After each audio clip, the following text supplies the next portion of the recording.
analyzing the arts. Everything. And Everywhere. so I never studied a person of color the entire time I was in college. Yeah.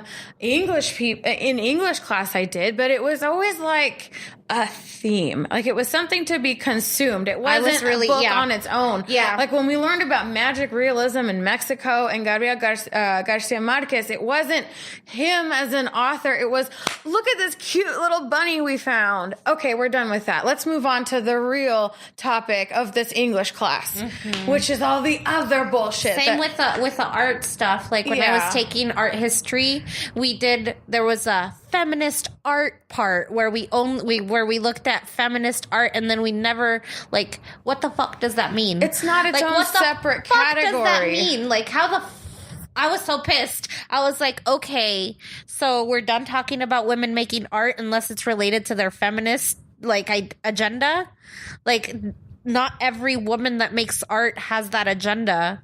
1, 2, what the fuck? What the fuck? I had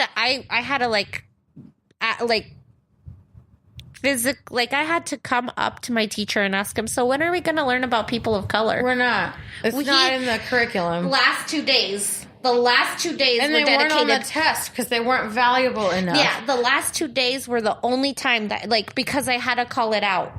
Because I had to call it out. Like it's forced. I was like, so are you saying that no people of color and no women made art during these other eras? And so he had to come out, and I'm like, I pay good money to get this education, and I want to be educated on all of the art.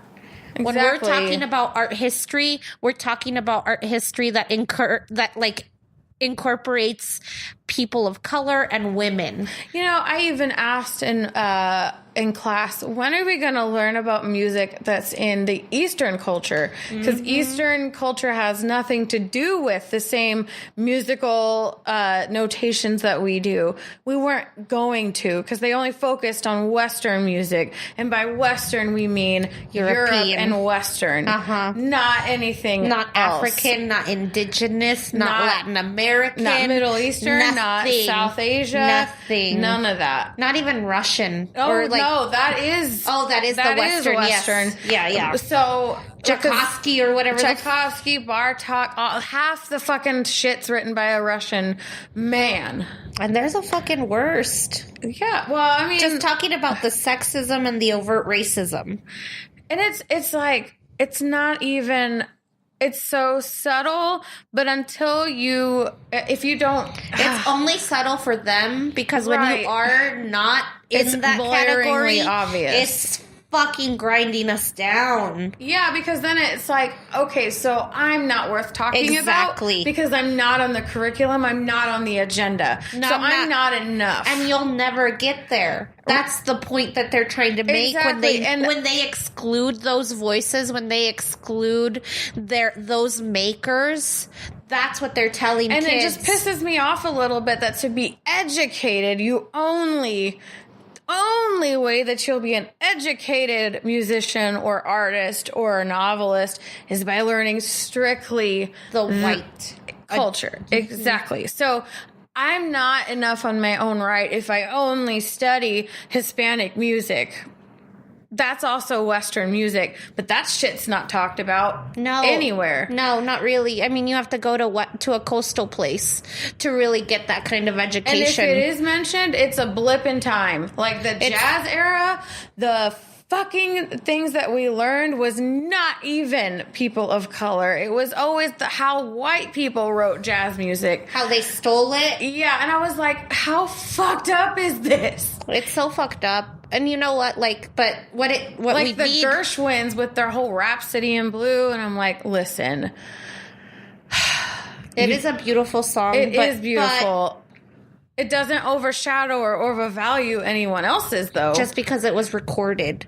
That's literally it. That's the privilege. Yes. That's the privilege that they have these educational systems, that they have access to these technologies that people of color traditionally don't get. Exactly. Just because B.B. King didn't know how to write shit down doesn't mean that his music wasn't good. Right. And can we talk about the instrumentalists that went behind this for more than just 10 seconds and don't give me that shit that they all ended up dead early for drug overdoses? That is just devaluing them in itself. Because you're saying they weren't worth it, so that's why they died. It's because they overdosed on drugs. Let's focus on the positive because everybody dies. Well, and the thing is that let's look at it instead of look at how much they accomplished in the short amount of time that they were able to live. Right. Because what happened with the drugs is probably their way of coping with the overt racism and sexism that was happening in our country at that time.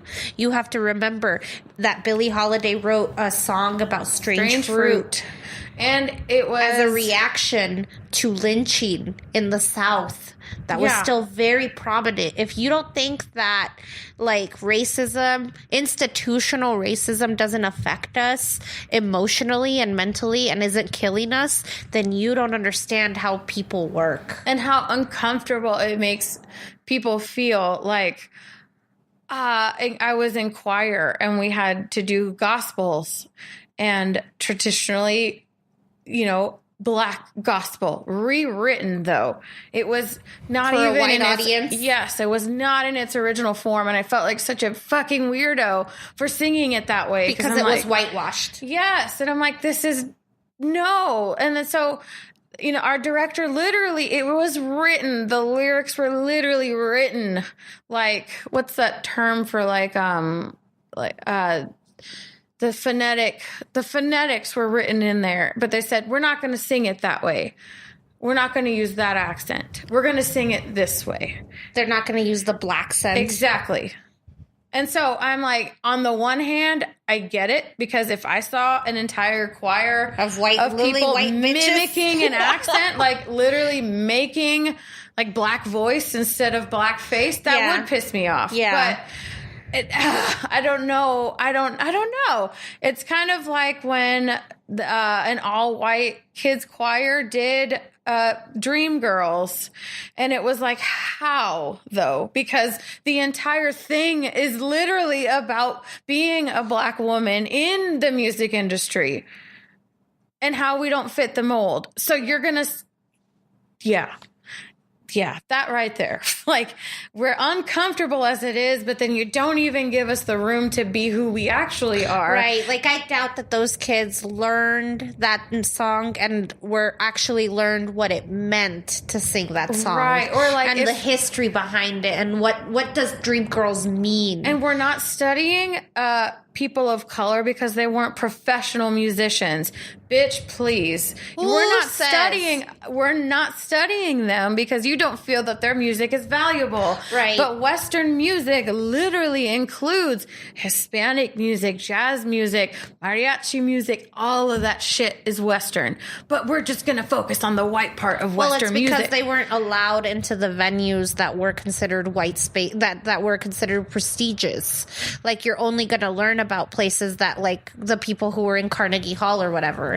But they're literally, because of segregation, those artists never even had the opportunity to, like, hold space in a professional was stolen, like from Elvis Presley, or I'm sorry, not from, but by Elvis Presley. Right. I know Bob Dylan, I think, did one. I can't remember. Led Zeppelin, all of them, Mm-hmm. all of the bands that you listen to stole from Black culture. It's American culture is Black culture. And the 1 week that we spent learning about pop music in class, it was considered trash.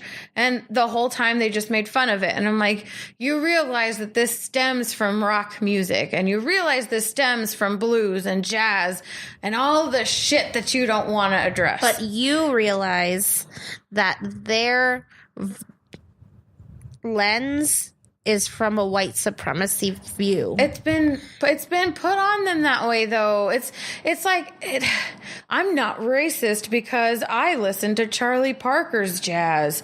No, but you're excluding everything else. Right, and you're devaluing and dehumanizing people's art. Yes, and so that's what I think what really pissed me off about the whole mural thing. It's not even the mural. It's the fact that I've literally heard the same fucking story the entire time I've been alive. Right. Your story is not worth telling because I don't like it and I don't understand it. Because we don't want the purity of this space to be tainted by these brown voices. Exactly. Don't fucking tell me this is a community building then. You make it a private building. Don't make it a community building. If it's a public building, then the public should have a say on what happens to it. Exactly. And if the public is, by popularity saying that they agree with you, then they shouldn't be allowed to knock you down. Because you're... Well, the whole thing about it is that these spaces are meant to build community. That's what they're supposed to do. Literally, but then even still, as I was writing my letter of retaliation, I got to thinking, libraries are already whitewashed because the people working there are primarily white. And don't give me that shit about one Asian works there. Shut the fuck up. Okay, so... we're talking about a mural project that's here in Lawrence. It's a group of women of color who are trying to put a mural on a public space, and there have been a lot of hurdles that they've met. I've written a letter of support. Mimi's written a letter of support. But there have also been oppositions. It's funny that you mentioned that the library is a mostly white space because I went to one of the meetings the other day and somebody said, there's only one person of color working at the library. And immediately after that, this little white lady comes up and she's like, there's actually 7 people of color who work here. That's exactly like saying, I'm not racist because I listen to Kanye West. I'm like, girl, sit down. Girl, did you just come out with a fucking head count and you're fucking proud of the number 7? Come back with a motherfucking 2 digits, okay? Give me 10, 11, 12. Okay, so awesome. To meet your public the grants, you respected equal opportunity. However, the rest of the United States, yes, the United States of the Americas, the rest of it is over 80% just white women because they have education. So you're not valued unless you can afford an education and formalize your knowledge of white literature because you don't need to pass a test on anything of color. And first of all, none of it's really written anyway because they won't let us. It's not published. It's not publishable because it doesn't meet the masses. It doesn't speak to the masses. Fuck you and your fucking white masses. They want us to speak in this way that they can understand and digest, but never do they ever do us the courtesy of speaking to us in a way that we can understand and digest. Right. They never give us that courtesy. And every time I speak English in a fucking articulate way, and that's the only way that they'll give me the time of day. It's because I sound like a white lady. It sucks. You have to use, I've heard it every time I go somewhere, you have to use your white voice. Because if you were to use your actual voice... You got to code switch to survive. And I've met people who, there was one woman who said code switching is dangerous because it's normalizing that whiteness. But there was literally disciplinary action in our grade school if we ever spoke Spanish. Oh, yeah. We would get sent to detention for speaking our native language. When I was a little kid in the 3rd grade, I sat next to a girl who did not speak Spanish. And at that time, we didn't have paras or ESL in that school. Right. So my teacher sat me next to that young girl and told me, you translate. Yeah, in the 3rd grade. And then when parent-teacher conferences came around, that teacher complained to my mother that I was a chatterbox and that I wasn't paying attention. There's a reason I'm not good at spelling. 3rd grade is a very formative year for spelling and math. I was busy working, trying to educate somebody when it was not my job as a 3rd grade kid.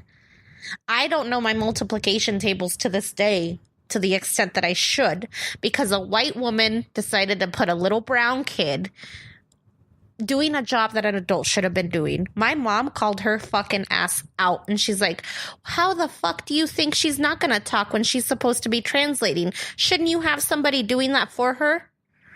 Like, the next week, there was a lady sitting there. And of course. Yeah.